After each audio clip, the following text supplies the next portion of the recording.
И сегодняшнее событие мы хотели именно посвятить тому, чтобы показать глубину кризиса. Никто не говорит о том, что этот кризис, он, вот что самое страшное, перешел из кратковременного какого-то фактора в постоянный. И когда он будет учитываться в решениях инвесторов или логистических компаний, или банковского сектора, тогда мы получим реально совсем другой режим для роста экономики нашей.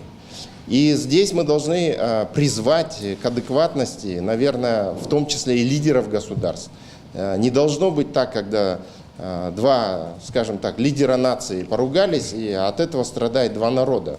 Можно еще допустить, что краткосрочно возникли какие-то казусы, но мы не должны допустить, чтобы завтра поругались два народа, бизнес.